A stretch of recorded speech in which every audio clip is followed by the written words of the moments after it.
Ragadirogan Sadadanushaktan Asheshakaya Prasudan Asheshan Amsukya Moha Aradidan Jakhana Yogurva Vaidyaya Namostutam. Respected dignitaries, gurus, acharyas, teachers, and students gathered over here, my humble salutations to all of you. Yes, actually, this visit or this program is due for maybe last 3-4 years. When I was invited some 4 years back by my friend Nilesh, but I could not make it. Anyway, I am really happy and excited, to be honest, to come and say something in front of all of you, because as Nilesh mentioned, the last couple of years I was so close to the Pune Ayurvedic community because of the Vachan Samooh programs. Even I myself cannot believe that I have taken, only when the Nilesh was mentioning that this such a huge bulk of sessions. Okay, anyway, I am really happy, I am blessed that way. This is my Guruji, Vaidya Bhushanam K. Raghavan Tirumul.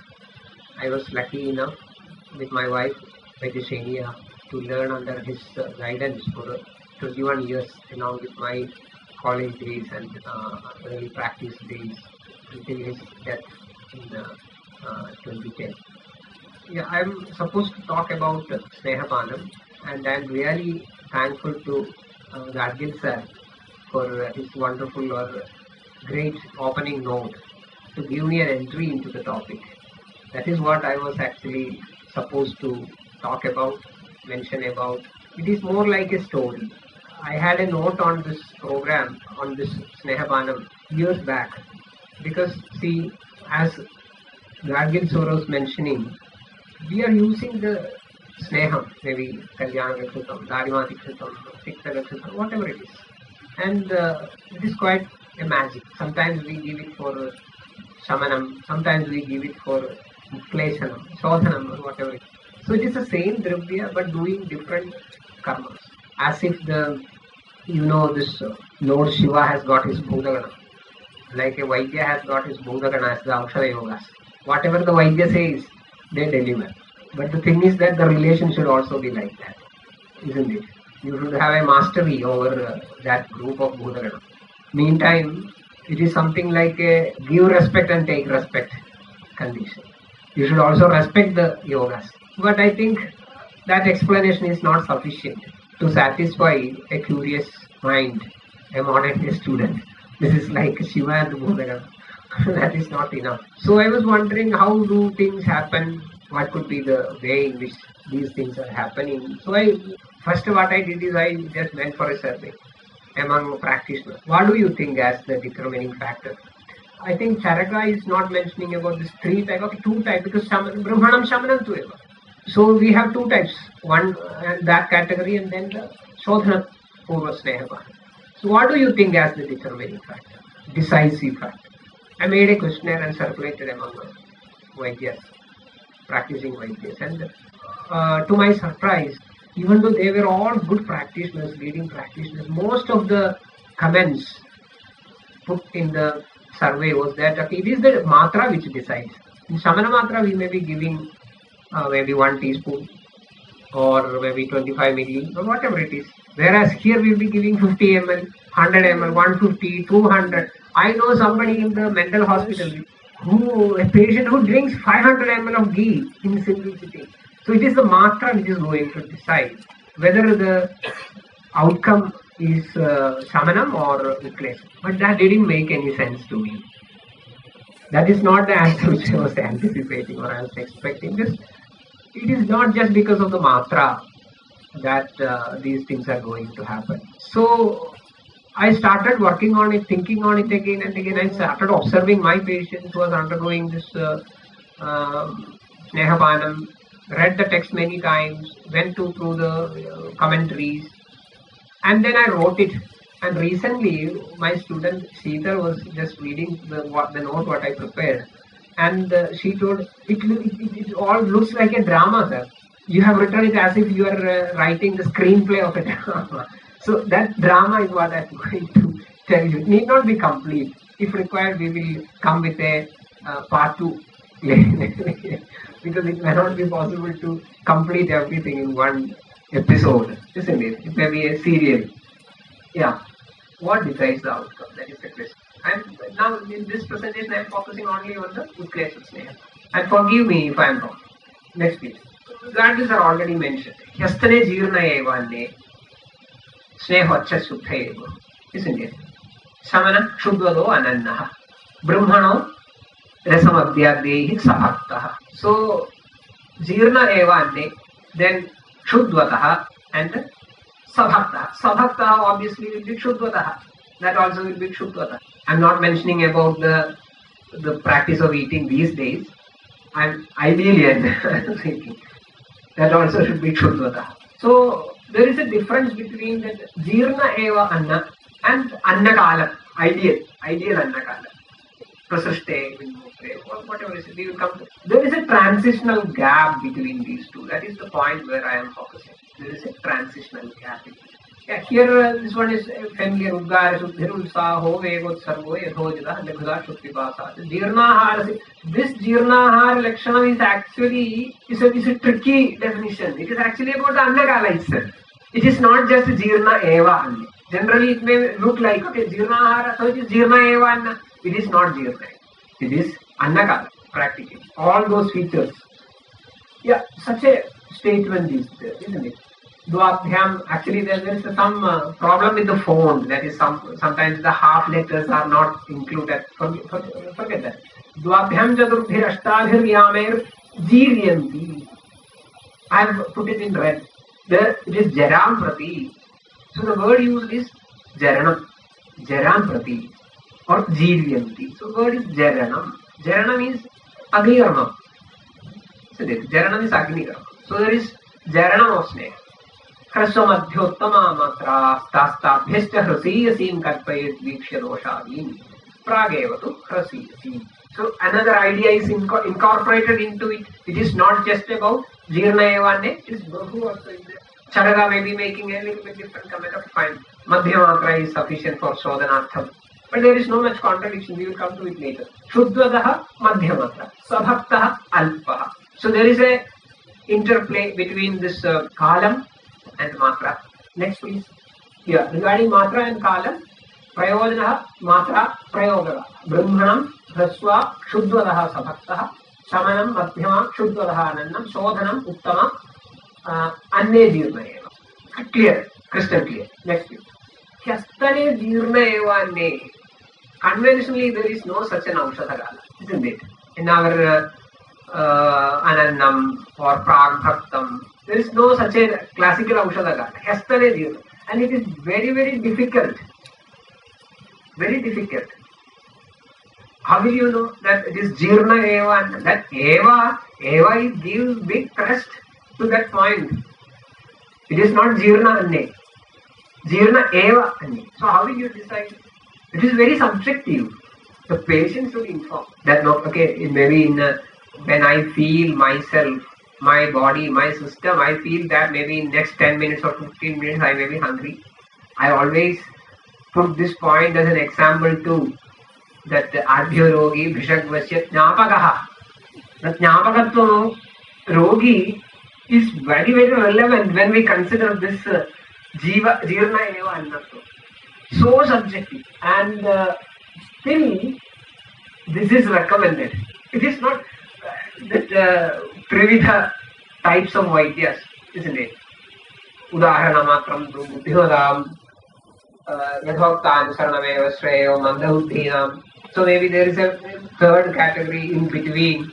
So it is not very easy for the second and third categories to judge this.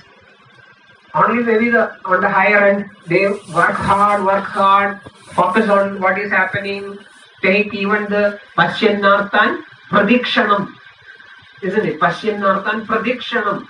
We cannot explain. See, this is the feature which shows the Jirna Evanna. Next matra it will be Jirna.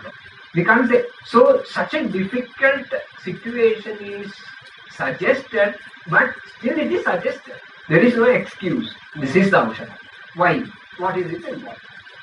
Or how it is becoming relevant? What will happen if it is not followed properly? Next, yeah. We all know that this is a game with Agni. This is a game with Agni. Agni is a security officer. Agni is doing many other things.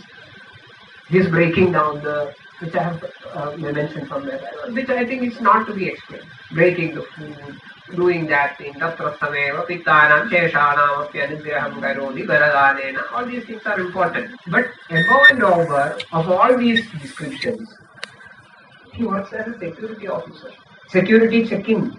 When you are going to fly, one inevitable part is you have to go through a security check-in. Similarly, if you want to get into the system, say you ingest something, you eat something, but the interesting thing is that you will have to go through a security check-in of Agni, and it should certify the stuff. Okay, fine, this can be taken. Then only it will be further given permit to the next level. Then only the Dhatu Bhodagni will work on it. Then only the Dhatu Agni will work. So if it is not cleared from the security check-in of the Jadhara Agni, this is not going to be touched by the subsequent. This is very, very crucial. So sometimes you may succeed in bypassing the check-in, security check-in, but you will not be entertained once you are inside the aircraft. In the same way, you may succeed in bypassing the Jadhara Agni, but no Dhatu Agni will touch you. You will not be used for the further steps of Anna. That means the making of Dhadus. You take maybe 500 milligrams of paracetamol, a dravya. Interesting thing is that it does not require the security checking of Agni. It will get into the system directly.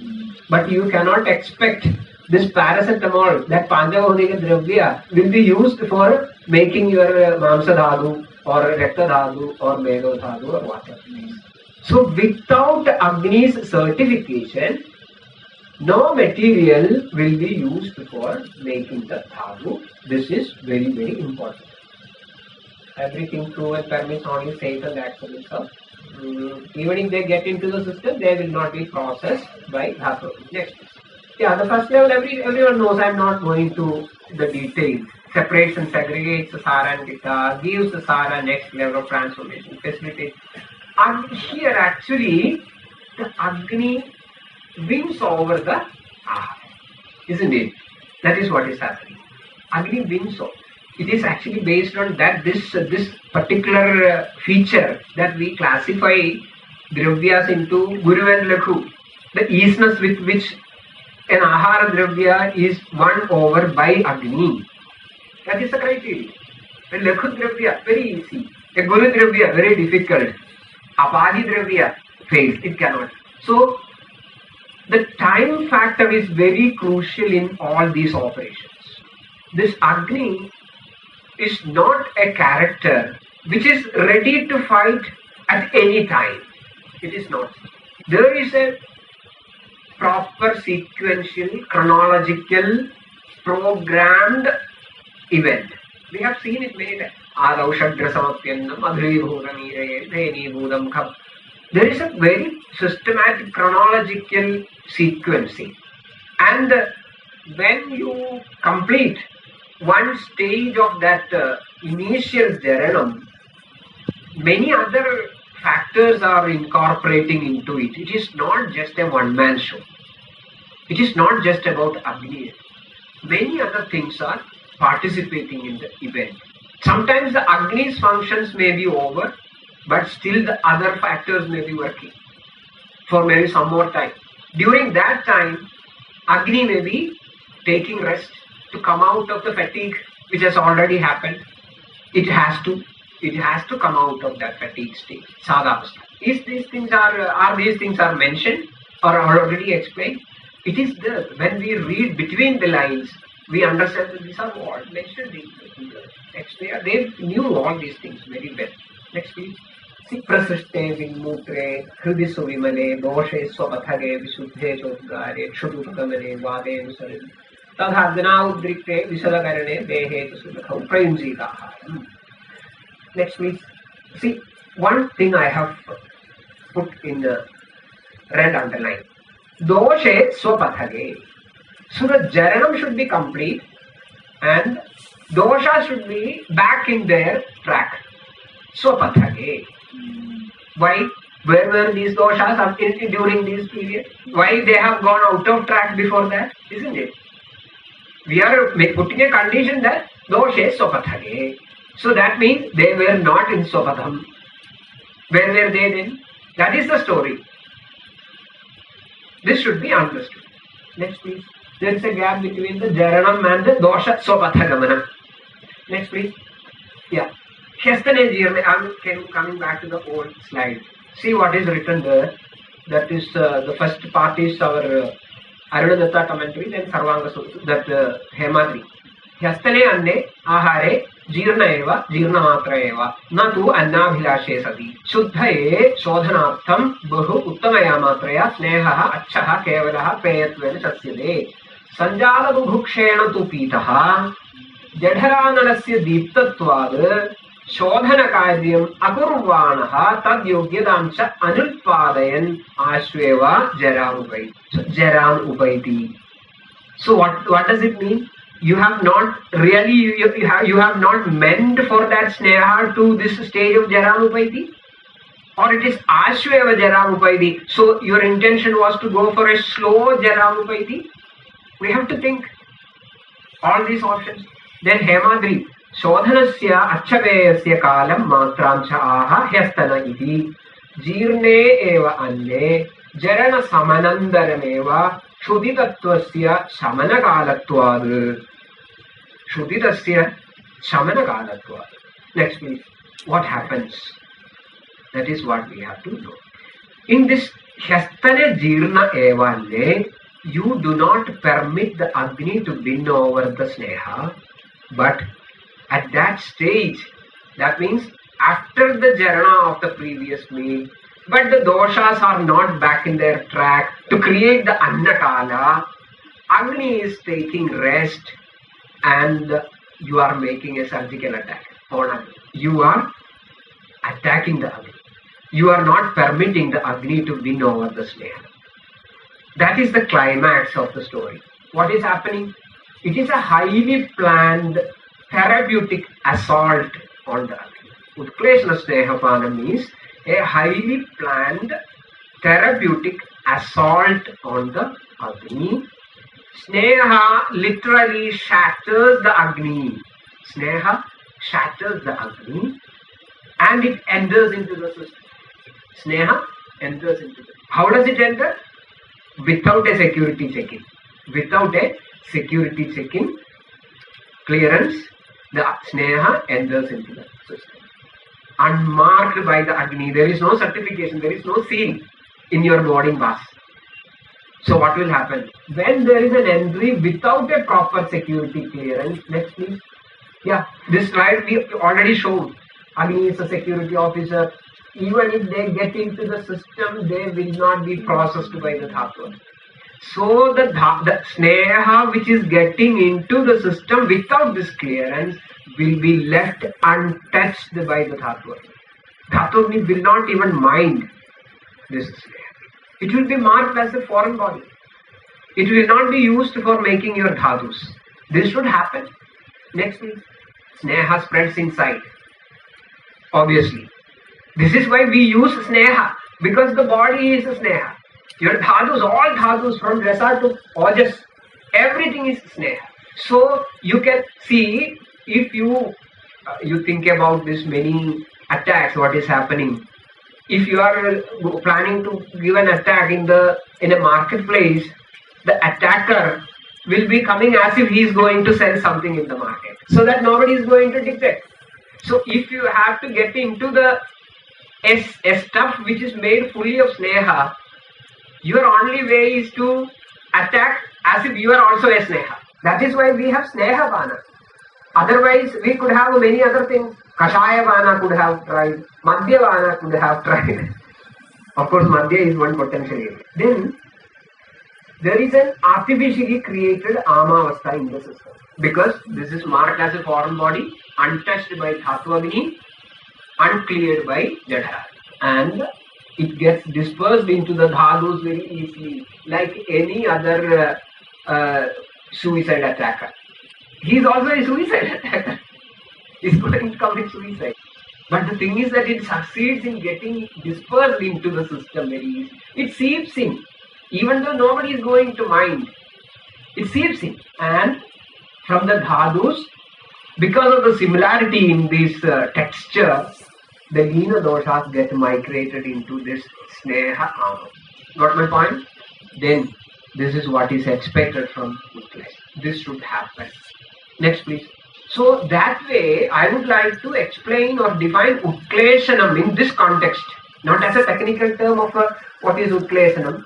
In this Utkleshana Snehapana context, Utkleshanam is a total process of generating artificial controlled Sneha Amam in the system, make it dispersed into the dhadus, and destabilizing and sucking in the lina doshas into it so as to facilitate evacuation. This is what we call as Utkleshana. Next, please. So, once the Sneha attacks the Agni and gets into the system, we should also think about what is happening in the Costa back, because we have,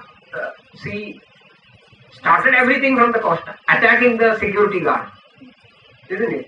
So, what is going to happen there? That also we have to see. Until Agni fights back, otherwise the person is normal.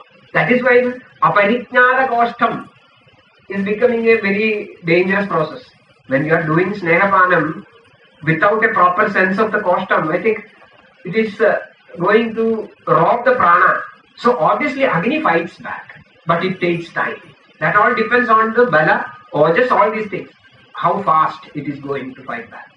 Until that recovery of Agni is complete, so he is shattered down on the floor, he is slowly getting up. This is where the drama is, this is where you are going to visualize Sita's laugh. Like the villain hero story.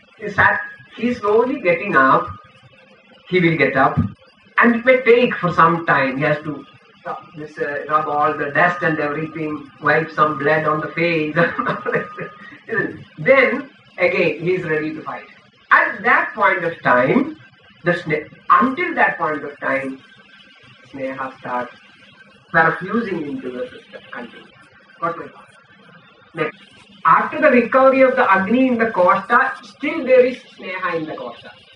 Amashya. What will happen? It will either get processed by that. Now he is the king, he is the hero. He will burn it off. One possibility. Sometimes after this attack, he may be weak, he is back, but still not in a powerful state. There are again more Sneha remaining. Obviously that will lead to Snehadi. So none of these possibilities should happen. That is the art of Sneha. None of these dangers, vyabhats, should happen. Next, please. Now, Dvabhyam Chadurthir Ashtadhir Vyamir Jiryanti. The word used is Jiryanti. So what I propose is, in Utkleshana Snehapanam, this is a misnomer. This Jiryanti is a misnomer. For Brahmanam and Shamanam, that is a perfect word. But if I say that, okay, only in Shamanam and Brahmanam Jarana happens, in Utkleshanam something else is happening, this is going to confuse the reader, confuse the student, the learner. So the Acharyas might have used the same word everywhere, Jiryanti, because the rest is the story. Whereas Jaranam is more experiential. So he's putting the same word, Jiryanti. 2 yamas, 4 yamas, 8 yamas, Hraswa, Madhyama, Uttama, Brahmana, Shamana, Shodhana. Next, please. In Utkleshana Snehapana, Jaranam is not expected. And it should not happen. Because if Jarana happens in the Agni, you cannot expect Utkleshana. Once it is certified by the Agni, it will be used for either Shamana or Brahmana. You cannot induce Utkleshana. Impossible.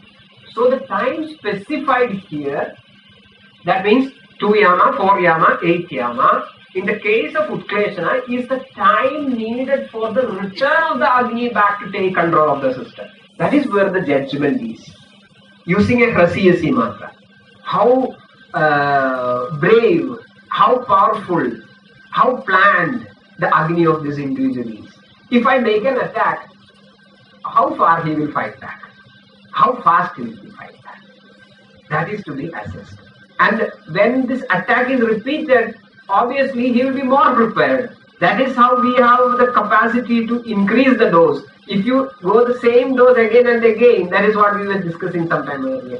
Say, in no time, your Utkleshna Snehevana will be converted to maybe Shamana Snehevana or something. So always there should be an unexpected element in the attack. That is defined by the matra.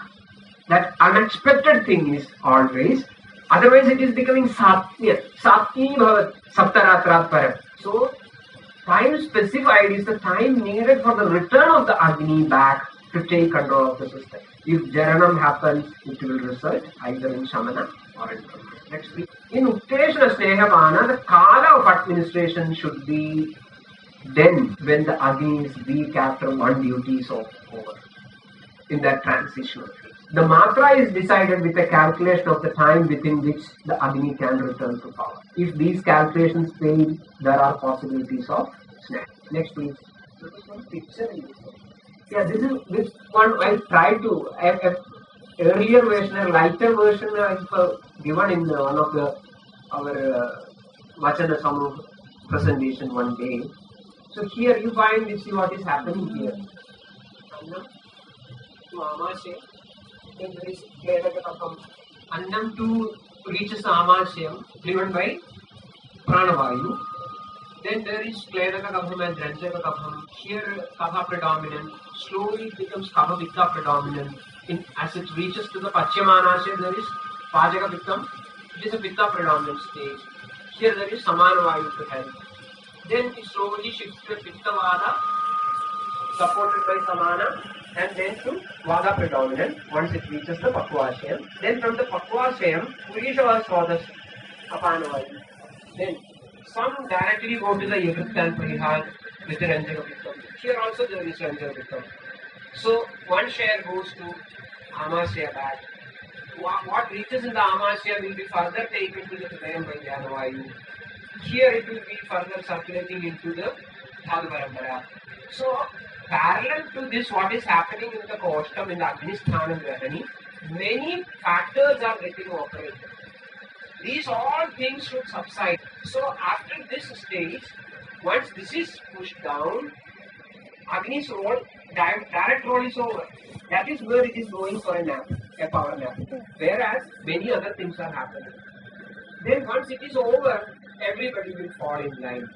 That is the doshesa. Then only you are supposed to have the underline. And that is expressed. That doshesva pathage is expressed as prasrishte Hridisudmale, Vishadakarane, Dehe Sudato. All these things are also indicative of one prime point, doshesva. So this is the story about the Utkleshna Snehapadam. It is not about the matra alone. It is more about the prayer. And you should be able to attack the sneha in a controlled manner. You should succeed in getting your sneha into the system successfully. Meantime, you should make sure that in spite of the attack, Agni will come back. Thank you. There are many other points in the question. I saw that there are many things which we will discuss because I don't want to exceed my time today. Thank you very much. Thank you for listening to the story.